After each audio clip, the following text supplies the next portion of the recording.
Growing up, I was a hungry reader, voracious. I read everything very fast all the time. When I was 19, I remarked to my father that I had nothing to read. I had just finished The Hobbit and the Lord of the Rings trilogy. He went into his office and came back with a huge book. He said, "Here's a book by a crazy Russian lady you might enjoy." The book was Atlas Shrugged. It was a strange book from the first sentence. Who is John Galt?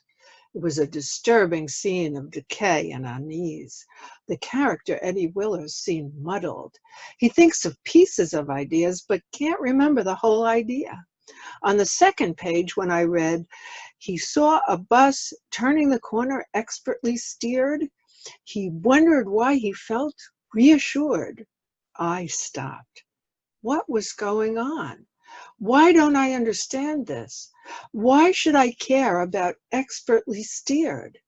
If I don't pay attention, I'm going to miss out. I started over.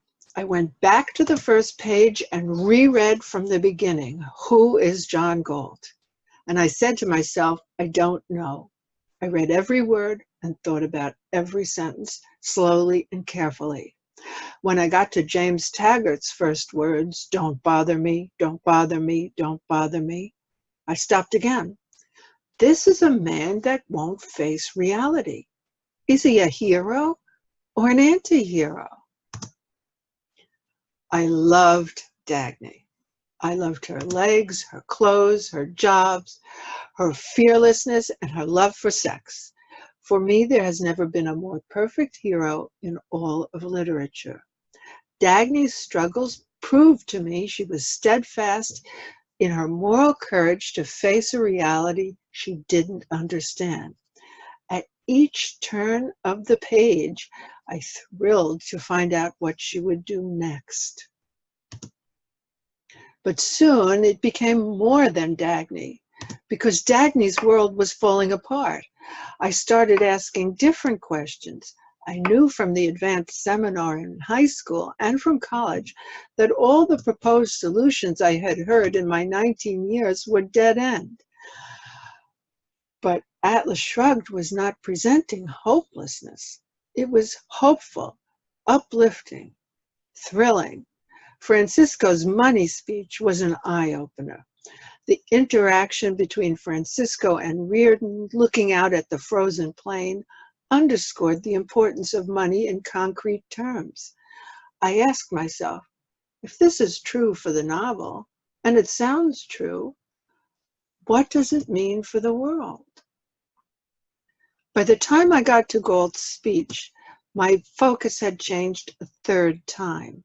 Instead of asking myself about the characters or the world, I was getting closer to the core. What does all this mean for me, for my life?